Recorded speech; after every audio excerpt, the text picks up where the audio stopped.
الله الله محمد يا رسول الله الله محمد يا رسول الله الله bọ́lọ́run bá ti ṣe ẹ jẹ́ ká dúpẹ́ jàmá mi Allah bí kò sì ti ṣe ẹ jẹ́ ká retí jàmá wa Allah ẹrú tó dúpẹ́ lọ́ba Olúwa mi ṣàlékún fún Allah ẹrú tí dúpẹ́ lọ́ba Olúwa mi ṣàlékún fún Allah. La ilaha illallah Allah Muhammadu ya Rasulallah Allah Muhammadu ya Rasulallah Allah wẹ́rẹ́ lẹ́dá ó padà dé ibi tí ń lọ Allah ẹ̀dá ò bá ti kánjú bùkátà ẹ̀dá àbí ya Allah kíkánjú ẹ̀dá kò pé kẹ̀dá débi tí ń lọ Allah fífalẹ̀ ẹ̀dá kò ní kẹ̀dá má débi tí ń lọ Allah. La ilaha illallah Allah Muhammadu ya Rasulallah Allah Muhammadu ya Rasulallah Allah.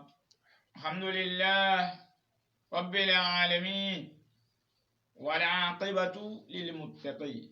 wala udwana illa ala az-zalimin wa ashhadu an la ilaha illallah waliyus salihin وناصر للمتقين وصلي وسلم على حبيبنا محمد هو عبد الله وعلى آله وأصحابه وسلم. adúpẹ́ fún Ọlọ́run jàmá ẹja panupọ̀ ká dúró pẹ́ dáadáa nítorí ẹnu wa ó wọpẹ́ a sì gbọ́dọ̀ máa dú lódùn wọn bá a ṣe lágbára mọ́ torí ọpẹ́ ọ̀ranyàn ni fún Ọlọ́run. ẹ̀dá tí bá ń bẹ láyé tí ẹ̀mí atẹ́gùn kú lára rẹ̀ torí nǹkan tí ń jẹ́ ẹ̀mí lára wa atẹ́gùn ni tí Ọlọ́run ní ó tún kú lára àṣẹ ara tó tún kú ni kò kú nǹkan kan ń bẹ̀ ju kéèyàn máa dúpẹ́ fún Ọlọ́run pé alhamdulillahi ọpẹ́ ni fún Ọlọ́run lódùn wọn bá ṣe lágbára wọn ìkẹ́yìkẹ́ kó ló bá lálẹ́ wọn Nábì wa Muhammadu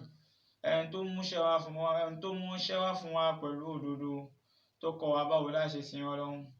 ó kọ́ wa báwo la lògbèsè ayé ó kọ́ wa báwo la jọṣepọ̀ pẹ̀lú mùsùlùmí àtẹni tí kìí ṣe mùsùlùmí pẹ̀lú kiriyó pẹ̀lú ẹlẹ́bọ. Ànábì kọ́ wa lẹ́kọ̀ọ́ ìwà tánàbí wá ní ìníṣẹ́mi àti níwà náà lónìí àti kẹ́ àtọ́làlà àtọ̀dọ̀ Ọlọ́run kò lọ bá ṣíwájú ẹ̀dá Ànábì Muhammad kò lọ bá kẹ́yìn dédégbọn ọmọ Àmínà àti kẹ́ àtọ́làlà àtọ̀dọ̀ Ọlọ́run. Àsàlátù tó pọ̀ kó lọ bá Ànábì wa Muhammad lẹ́yìn àsàlátù akí gbogbo àwọn àfáà tí ń kọ́ alẹ́kọ̀ọ́ wọ́n bẹ̀rẹ̀ láti ra àwọn àfáà wa nílùú Kétu níbẹ̀ la kọ́kọ́ bẹ̀rẹ̀ a bẹ̀rẹ̀ bí ẹni tó bẹ̀rẹ̀ maternel ní ọ̀dọ̀ àwọn àfáà wa Ṣùáìbù Ṣèkò ní bàbá ti kú ọlọmọṣẹ́ bá kẹwọn gẹ̀ wọ́n nílé kẹwà kéwkéwì nígbà náà. a kò ń bẹ́ẹ̀ ó di bá sílùú Àjàṣẹ́ adọ́dọ̀ àwọn àfáà wa Markaz Darul Hikma wa Saqafatil Islamiyya bàbá Sọ́líhù Labí ọmọ Kétu làwọn náà wọ́n ṣe Markaz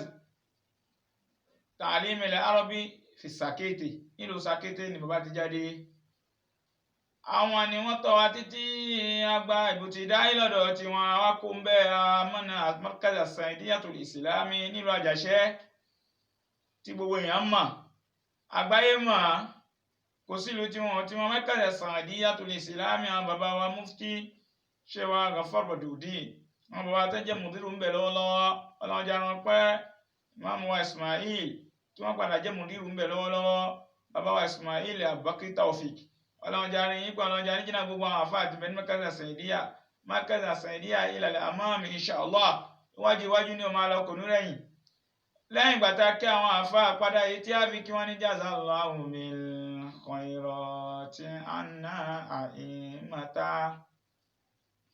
lana naqalul Qur'anu azban wa salsala lana naqalul Qur'anu azban wa salsala. Afẹ́ fi kí gbogbo àwọn àfáà tí wọ́n kọ́ wa lẹ́kọ̀ọ́ tí wọ́n sọ ọ́ di lọ́ọ́ pé wá kó wá sọ̀rọ̀ àdúrà wa ọlọ́run jẹ́ oyè ìlérí wọn àwọn èèyàn kan ló ṣiṣẹ́ bẹ́ẹ̀ àṣàdúrà fún wọn o. èyí tí a fẹ́ fi kọ́ra wọn lẹ́kọ̀ọ́ ní dédé àsìkò tá ń bẹ yìí náà ni ọlá tí ń bẹ fún àdúrà ṣíṣe ní ìjọ àràfá wàsíyàmù àti àwẹ̀ rẹ̀ mustajab gbígbà ní níjọ náà. àṣẹ ọjọ́ gbígbàdúrà ní ọjọ́ àràfá àkọ́kọ́ ọjọ́ àràfá yawmun azim ọjọ́ tó tóbi ni o lọ́dọ̀ ọlọ́run ọjọ́ tí ọlọ́run ó máa fi àwa ẹ̀dá tó dá fi ṣe fáàrí fún àwọn màláíkà ìpèsè ẹ̀rí àwọn ẹrú mi ni olówó wa onípònú wa ọbanú wa bọ̀ọ̀kìnní inú wa wọ́n wọṣọ kan náà wọ́n jura wọn lẹ̀ wọ́n á yẹpẹrẹ ara wọn fẹ́mi ọlọ́run níjọ́ kẹ́ni àná tí mo fẹ́ dá àwọn màláíkà ń kọ̀ ẹ wá ibi tí wọ́n ṣe sàmìlò ní pé labbaik Allahumma labbaik labbaik la sharika laka labbaik innal hamda wan ni'mata laka wal mulk la sharika lah. ẹ̀rí gbólóhùn yìí làwọn máa wí ní àràfá ní ọjọ́ àràfá tó yẹ ká ní pé ẹni tí ó bá gun àràfá kò ní hajj tó yẹ Ànábì sọ àlẹ́ hajj àràfá ó ní nǹkan tí ń jẹ́ hajj pàápàá fẹ́ni tó àlè pé lẹ́ni tó ṣe hajj náà ni tó ṣe àràfá ìwọ tó bá lọ níjọ́ àràfá ò ní hajj. ní báyìí ọjọ́ àràfá àwa tá ń bẹ tá a lọ àràfá gẹ́gẹ́ bí àgbáyé lónìí ẹlòmíín ló ìwọ hajj lọ ìwọ àràfá lọ́wọ́ ìwọ Mákà ránṣẹ́ kò lè dé ọ̀hún gbèlè tàṣé wà lọ àràfá ó sì náwó ó nípò ọ̀nàlá tó lè fi lọ àmọ́ èyí tó gbòde kan kò jẹ́ kó lè lọ àìmá lè lọ rẹ̀ ṣé ó níṣẹ́ tó gbọ́dọ̀ ṣe kàbí kò níṣẹ́ tó gbọ́dọ̀ ṣe lájọ́ bá fi kọ́ra wa lẹ́kọ̀ọ́ fún àgbáyé pátá ìpè iṣẹ́ ń bẹ fún wọn tó o bá lọ tó ọjọ́ náà ọjọ́ tó tóbi ni àwọn tí ń bẹ ní ájì níṣẹ́ tiwọn àwọn tí wọn ò sí ní ájì àwọn náà níṣẹ́ tiwọn náà táwọn náà gbọ́dọ̀ ṣe iṣẹ́ oníṣẹ́ wọn àdúrà ṣíṣe àti àwẹ̀ gbígbà ní ọjọ́ àràfà fún gbogbo àwọn mùsùlùmí àgbáyé pátá látòkè délẹ̀ lọ́kùnrin lóbìnrin lọ́mọdé àtàgbà tó ti bàlágà àti ìwọ náà tó ti bàlágà tó ti ká ní pé ìwọ náà ní bùkátà tó fẹ́ bèèrè lọ́dọ̀ Ọlọ́run fi àsìkò yìí fi súnmọ́ Ọlọ́run ọjọ́ àràfá ọjọ́ kan tá a fi kọ́ Ọlọ́run nífà ni táwọn olóyìnbó ní pé ká pòfité tó yà bá ní ká pòfité tẹ́lẹ̀ Yorùbá kọ́ ká kọ́ Ọlọ́run nífà pẹ̀lú ọjọ́ yìí láti fi gba nǹkan lọ́dọ̀ Ọlọ́run torí ọjọ́ kan ni tí ọba mi àlékè ọlá nínú gbogbo ọjọ́ ayé pátá ọjọ́ kan ni tí Ọlọ́run mọ́ wá sánmà àkọ́kọ́ ní ọ̀sán gangan tó bá fi gbogbo òru rẹ fi sùn gbogbo òru ọ̀tọ̀ yìí gbogbo òru kankan ni Ọlọ́run ọba àlékè ọlá mọ́ wá sánmà àkọ́kọ́ ní máa ń bèèrè pé ta ni ń wá àforíjì kémi Ọlọ́run foríjì ta ni ń wá ọlá kémi Ọlọ́run fún ta ni ń wá ipò kémi Ọlọ́run jogún fún ẹni tí bá ń bẹ lójú fún gbà náà yóò ṣe kó ń gẹ gbígbàdúrà yìí ákìrì léyìí gbẹ̀yìn òru sí ni. wọ́n wá ṣe bẹ́ẹ̀ fòdìdì ọdún kan lọ́wọ́ wá gbé ọjọ́ kankan lẹ̀ pé bò ní sì tún lè yí o ìfàlódé yìí á kọ́ Ọlọ́run nífà Ọlọ́run ní ọjọ́ àràfá ọ̀sán gangan òun ọlọ́mọ wọn sọmọ àkọ́kọ́ láti wá ṣe kíní láti wá sọ fún gbogbo ẹrú pé ẹ̀bẹ̀ ewu tẹ̀ ń fẹ́ kémi Ọlọ́run sì ṣe fún yín àbùṣe bá bùṣe wọ́n pè mí àti ẹ níjọ́ àràfá. àwọn akíla lè fi akọ́lọ́hún nífàánà ẹni àkọ́kọ́ o àṣùyàm ààwẹ̀ níjọ́ àràfá. àmọ́ ká tó débẹ̀ ẹjẹ́ àpàdà lọ́nu àdìsí Ànábì wa Muhammad sallallahu alaihi wasallam ní Aisha radiyallahu anha àgbọ̀wé látọ̀dọ̀ Aisha yọ́nà ọlọ́run kó máa lọ bá ìyàwó ànábì wa Muhammad qalat ó sọ ní ọ̀rẹ́ pé anna rasulallahi sallallahu alayhi wa sallam dáwúdájú ànábì wa Muhammad òjíṣẹ́ ọlọ́run dáwúdájú ma min yawmu aksar min an yuntiqa Allahu fihi abdan minan nari ọjọ́ nínú àwọn ọjọ́ bí tọ́jọ́ ṣe pọ̀ láyé ọjọ́ kan bẹ nínú àwọn ọjọ́ tí ọlọ́mọ ń bo okùn iná máa ń bo kó lẹ́rú àwọn ẹ̀dá láyé náà ni ọjọ́ àràfá yawmu àràfá náà ni ọjọ́ àràfá ọjọ́ kan bẹ nínú àwọn ọjọ́ tó ṣe ká ní pé ọjọ́ náà ọlọ́mọ ń kó púpọ̀ àwọn ẹ̀dá tó ṣe ká ní pé ọmọ náà ni wọn yóò sì bọ́ òkun náà kó lọ́rùn wọn yóò sì sọ ọdọ ọmọ àlìjánà ní ọjọ́ àràfá náà ni ọjọ́ yìí yawmu àràfá wa innahu ladunu thumma yubahi bihimil malaika ọlọ́wọ́n máa wá fi wáyàn gan láyàn àwọn màláìka ẹ̀pẹ́ wọn fẹ́ kúlù ma arada haulai ọlọ́wọ́n máa sọ wọn màláìka ẹ̀kẹ́ ni wọ́n ń fẹ́ ẹ̀bẹ̀ ìkáwà ọlọ́run ṣe fún wọn níjọ́ àràfá àtẹ̀yìntì ń bẹ ní hajj àtẹ̀yìntì ó sì ń hajj rawahu Muslim ló gbà wá. wa ana Abdullah ibn As radiyallahu anhu àníhùnmá àwọn méjèèjì Abdullah àti ọmọ As yọ́nà ọlọ́kùnmá lọ bá bàbá àtọmọ wọn gbà wá látọ̀dọ̀ ànábì wa Muhammad khairu du'ai àdúrà tí fi ń lóore jùlọ ní gbogbo ọjọ́ máa yé nínú gbogbo ọjọ́ tí ń bẹ nínú ayé du'au yawmu àràfá náà ni àdúrà tá a bá ṣe níjọ́ àràfá àdúrà tó fi ń lóore jùlọ tó fi tóbi jùlọ lọ́dọ̀ Ọlọ́run náà ni àdúrà tí a bá ṣe níjọ́ àràfá ànábì ló sọ wa khairu èyí tí fi ń lóore jù máa qultu nínú kàtà gbọ́dọ̀ máa sọ níjọ́ àràfá wọn ní kó kakọ̀ á ní òfà balẹ̀ kó gbóhùn tá ànábì sọ èyí tí fi ń lóore jù nínú wọn tá a gbọ́dọ̀ máa wí níjọ́ àràfá ànábì dáhùn níjọ́ náà mọ̀kúl tó ń gbọ́dọ̀ máa sọ ipò òun ó ní òun ànábì wọn ànábì yúùnà min qabli àtàwọn ànábì tètè wá síwájú mi kébi ànábì tó dé gbọ́dọ̀ tí wọ́n gbọ́dọ̀ máa wí níjọ́ àràfá táwọn afi ṣàdúrà níjọ́ náà ní kẹ́kẹ́ tí kẹ́ gbọ́ la ilaha illallah wahdahu la sharika lahu lahul mulk wa lahul hamdu wa huwa ala kulli shay'in qadir rawahu Tirmidhi wa hasanahu Albani. ẹgbẹ́ gbọ́dọ̀ yìí la gbọ́dọ̀ máa wí níjọ́ náà ó gbọ́dọ̀ máa ka Kùránì èyí tó fi ń lóore jù níjọ́ náà ànábì ní tí òun máa ń wí òun ànábì máa ń wí àtàwọn ànábì tó tíwájú níjọ́ àràfá òun náà àwọn ànábì tó ti kọjá tán jẹ́ ìgbọ́n tán ti kọjá fún wá gbáyé kó òun ànábì tó wá gbọ́dọ̀ tí wọ́n máa wí náà ní la ilaha illallah